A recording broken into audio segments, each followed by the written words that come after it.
In this video, I want to cover three things. First, we have Chase making some changes to the entry requirements for the Sapphire Lounge. This will actually be good for some people and bad for others, depending on how you access the lounge. We have an Amex transfer bonus to a certain airline. And then lastly, we have a new rumored $100 travel credit supposedly coming to the Capital One Venture Card. Hey, credit warriors, welcome to the show. My name is Ben Hedges, aka the Credit Shifu, and on this channel, I cover US credit cards, personal finance, and luxury travel. If you like the sound of that, please subscribe, but let's get into it. Oh, and this video is brought to you by the Built Dining Program. It's one of my favorite rewards programs to use in parallel with your credit card, and you can get an extra 3 points per dollar at restaurants in addition to what you would earn on your card. More on that later. Okay, so first up, let's talk about the Chase Sapphire Lounge. So this is Chase's impressive lounge network that they started setting up a few years ago to rival the Amex Centurion Lounge. Now, in the past, you could get in by presenting either a Priority Pass card that you got as a benefit of the Sapphire Reserve or Sapphire Reserve Business, also the JP Morgan Reserve, and the Ritz-Carlton card. Okay, so there are 4 cards that you can get in by presenting the Priority Pass card of that card, okay? And that will get you unlimited access.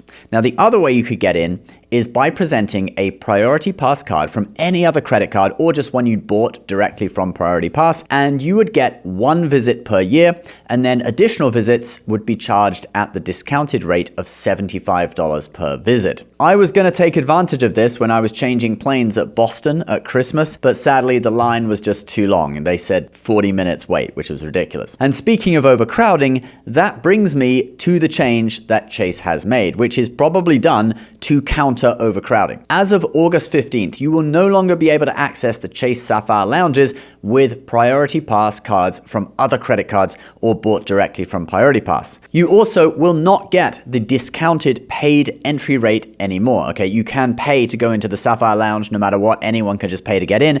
But now, if you hold a Priority Pass card from a different credit card or whatever, you will still just have to pay the full price, $100 per visit, even if you have Priority Pass from another card. Now, to be honest, this change is probably good news for Sapphire Reserve card holders and card holders of the other 3 cards that get you in, since there did seem to be an overcrowding problem at the Sapphire Lounge, like I found out at Christmas, all right, in Boston. And I remember the Amex Centurion Lounge actually had this problem in the early days too. You used to be able to buy entry if you had any Amex card, okay? You could just pay to go in. I think it was like $25 or something. Maybe it was $50. But, you know, that was a few years ago. A few years of inflation. Now it's $100 to get a day pass, right? For the Sapphire Lounge, the equivalent thing.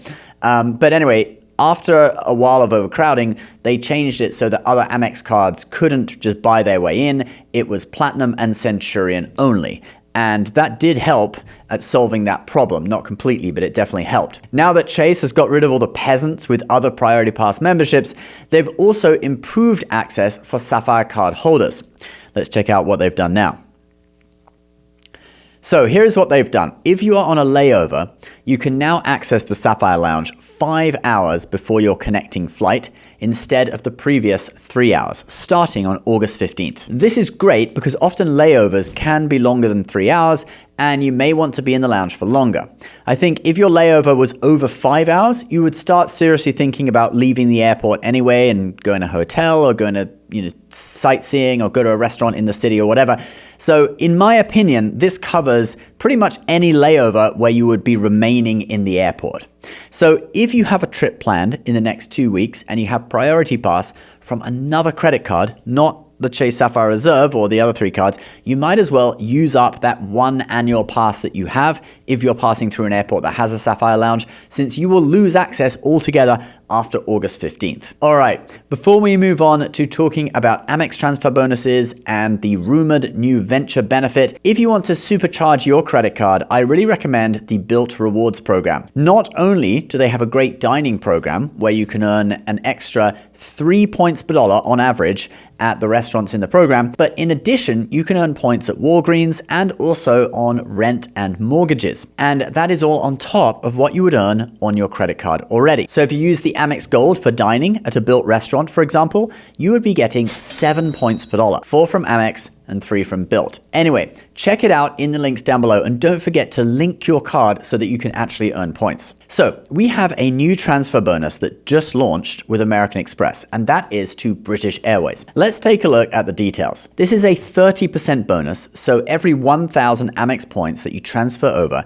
becomes 1,300 British Airways Avios. In addition to British Airways, the bonus is actually valid on transfers to Aer Lingus, which also uses the same points currency, Avios, and also Iberia, which again uses Avios. This isn't 3 transfer bonuses though, since if you transfer to BA, you can actually transfer over from BA to those other 2 airlines anyway. They're all part of the same group. In fact, I think there's 7 airlines that you can transfer to once you have BA, Qatar Airways included. So sometimes, credit card companies like to display this as like, oh, we got 3 transfer bonuses, but actually it's all to Avios. It's really just 1. Anyway, BA and Iberia are both members of One World Alliance. So in theory, you should be able to book any airlines in that alliance, including American Airlines, which obviously being a US-based channel, our audience will probably be most interested in being able to book AA. I have done that several times, booking AA with British Airways miles, but you also have some great partners that you can book like Cathay Pacific if you wanted to go to Hong Kong, or Japan Airlines, etc. I have actually used British Airways Avios to book Japan Airlines business class, and I had a great experience. Now, the end date of this bonus is September 27th, 2026, so you have about 2 months to take advantage of it. Personally, now, even though I say normally, don't transfer over points until you've found a flight that you want to take that has availability. But in this case, since 30% is such a great rate, I think I'm going to transfer over some points anyway. Maybe like 20, 30,000, something like that, just to take advantage of it and top up the account because I know I'm going to use it in the future, all right? 30%. It's not the most I've ever seen. I think the highest bonus I've ever seen to BA from Amex is 40%, but 30% is right up there, close to the highest I've ever seen. All right, guys, let's move on to our final story of the day, a rumored new $100 travel credit on the Capital One Venture card.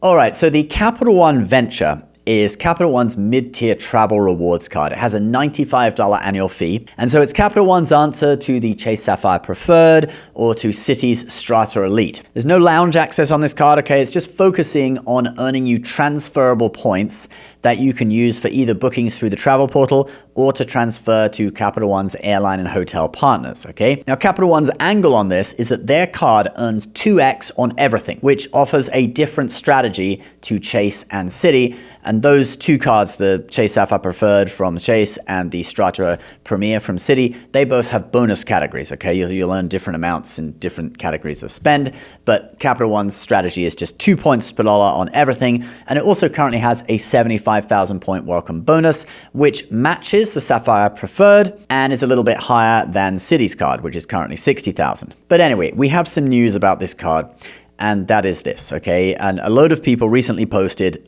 the same thing. Let's just read out what one Reddit user posted 3 days ago. Received an email yesterday about my Cap One Venture card, not the Venture X. Seems to be a new $100 annual hotel credit. Good news, your Venture card now includes an annual $100 stays credit for hotel and vacation rental bookings through Capital One Travel. Your credit will be renewed each year on your cardholder anniversary date with no enrollment needed. It will be ready within 72 hours of this message and can be viewed and applied at checkout. So it looks to me like they are directly competing with the Sapphire Preferred on this, since that card, the Sapphire Preferred, now has a $100 hotel credit that they recently increased from $50. Okay, so Capital One's basically matching exactly what they have. These credits on both cards now wipe out the whole annual fee as long as you can use them on a trip that you would have gone on anyway, all right? If you're going on an extra vacation just to use up the credit, and hotels don't cost $100 per night, they're probably like, even an average hotel in most cities is going to be at least $200, so you're spending extra money. So as long as it's a trip you would have done anyway, so you're genuinely saving money, you're wiping out the whole annual fee. Now, this post came out 3 days ago, so the benefit should actually be live now.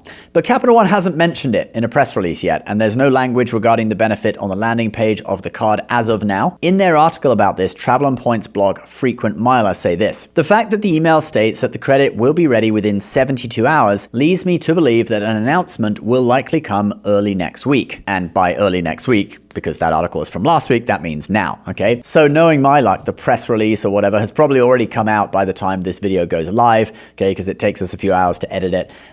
But anyway, it may or may not be a rumor as of when you're watching this. But if you have this card, do check your email, see if you have anything about it.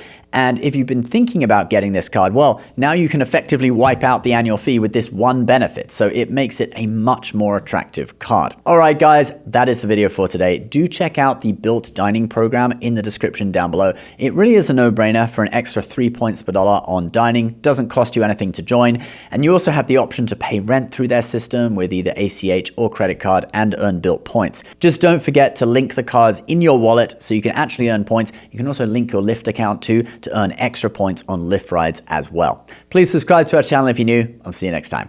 Bye-bye.